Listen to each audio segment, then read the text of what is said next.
the students called for a strike. They said they were going to strike and just leave the university. So a whole bunch of them just walked off. They went back home. And I said, well, I can't follow the crowd. I'm going to see for myself. So I went over to Dr. Mackenzie's home and talked with him about what his views were. He wasn't going to change his views. And I told him I was sorry. I enjoyed his children, enjoyed teaching them at Sunday school, but I was going too.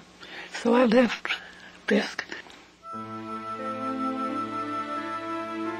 Over half of Fisk's enrolled students walked away rather than live with Mackenzie's autocratic policies. 2 months later, on April 16, 1925, Mackenzie finally resigned. The students returned victorious. The cherished freedoms they had fought for had been restored.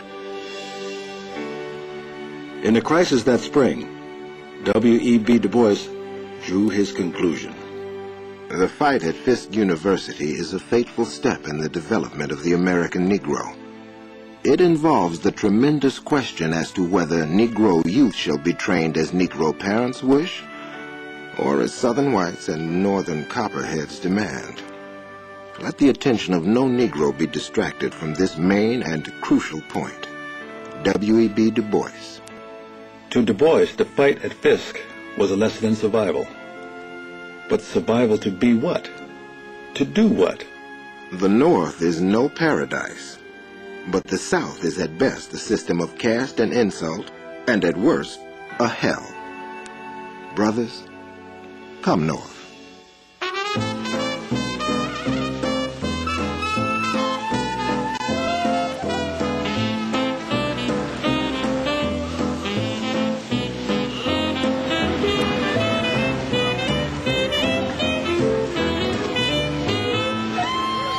Those who came, like writer Zora Neale Hurston and poet Langston Hughes, were part of what Du Bois called the talented tenth. The whole point of his talented tenth was that the people who could lead should lead to benefit those who could not take such an activist role. He said that those who had the opportunity to go to college had an obligation to give back to the community, to become leaders, and to be able to speak in circles where the masses were not going to be afforded an opportunity to participate. So the talented tenth was not for the purpose of snobbery, but for the purpose of service and responsibility. For black artists like sculptor Augustus Savage, being responsible meant telling the truth, all of it, as they saw it. They wanted to write about the street. They wanted to write about the funky side of black life. They wanted to write about the real people, quote unquote. And in 1926, Langston Hughes says, "We want to hear the voice of Bessie Smith. We want to hear the moans and groans of the blues.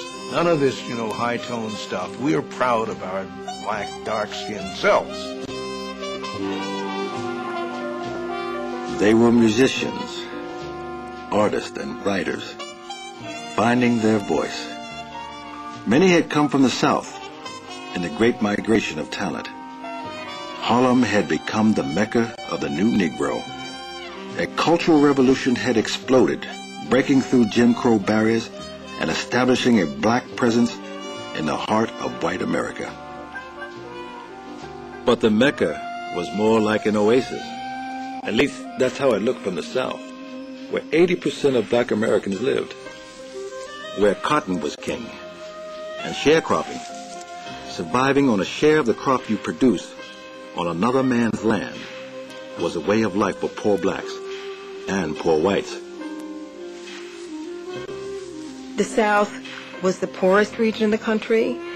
It was dependent on a plantation economy that was totally dependent on cheap labor.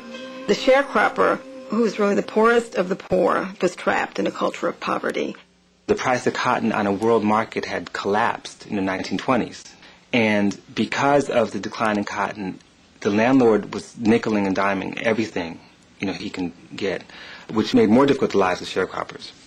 The man would take it out the field, take your cotton, and then the man at the store, your head critic, he run the books up on you, so you didn't have nothing. You work a whole year and hand pick 40 bales of cotton and come out with nothing. You couldn't get out there and argue with it. Well, dude, he's just going to tell you to get out of his house. And then you got to go find you another one that's going to do the same thing to you. Poor white people and black people was pretty much in the same boat. Because all there was to them people is somebody to walk behind a horse. In their material lives, in what they had to eat, in the kind of work they did, in what they wore, in the houses they lived, white and black tenant farmers and sharecroppers were closer than any other two groups of people you can imagine in America. We didn't know anything about what you call it, discrimination or whatever. We didn't know anything about anything because we was all like a family. Every time we look out the door, it was a white child coming with a bucket. And we said, Mama, there comes so-and-so with a thank you, ma'am, bucket. And my dad never said don't. And my mama gave you a head if she thought she could get back on her shoulder. Well, Dad was a different person. He didn't let nobody run over him. Emma Mae's daddy was Ned Cobb, an uneducated black sharecropper who prospered, helped by a literate wife and renowned stamina.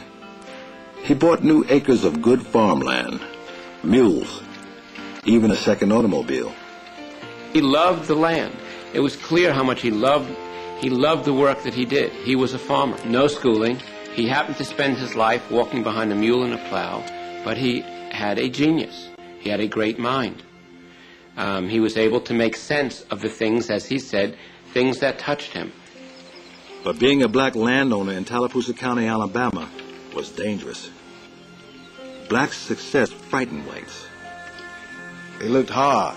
They didn't stop looking. They don't like to see a nigger with too much. They don't like it one bit. White people was afraid the money would make the nigger act too much like his own man. Ned Cobb. In a sense, the white upper classes, white ruling classes, have ruled by dividing white and black working people from each other. Ned was aware of that history, and that history helped fuel his own opposition. In 1931, Ned Cobb would find a way to express his opposition to the system. The American Communist Party, which had been gaining support from a struggle to achieve better working conditions for northern workers, had come south. In the South, the Communist Party was the only political organization that took a stand against segregation and for racial equality and acted on it and embraced the struggle at a very basic level. In the face of aggressive opposition from the Ku Klux Klan, the party intensified its efforts to recruit Alabama farmers into a union called the Sharecroppers Union. The communists were astonished as 6,000 farmers responded. Ned associated the Union with, in fact, the Yankees who had come down in the period of Civil War and just after in Reconstruction to free the slaves. And he said that his grandmother had told him that the Yankees had come down and started the job, and somebody would come and finish it. And when he met the organizers of the Sharecroppers Union, he thought, the prophecy is filled, the time has come. He had joined the union, and he was the president, he was the spokesperson for the union, and he felt that it was his obligation to protect the people in that area. Several months after joining the union, Cobb took his gun and went to the home of his neighbor Cliff James to confront the sheriff who was enforcing a foreclosure on Cliff James's land. And Ned says, please go back to the people who instructed you and tell them the situation. He will pay them what he owes them.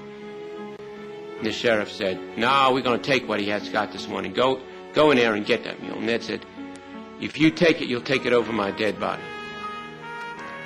And the sheriff says, well, back out, Cease, back out, he says. And then the sheriff turns to him and says, you already done said enough for me to be done killed you. And Ned says, you want to kill me? Kill me. There's nothing but the air between us, nothing but the air. He had on a long coat, and he had kept that gun hidden in his coat. A shot is fired. Shooting begins. And Ned pulls out that Smith & Wesson, and he says, I unloaded it, he said, and it sang to me like a baby. Most of those shots hit the trees. And as Ned steps back into the house, he receives a shotgun load of buckshot in his backside.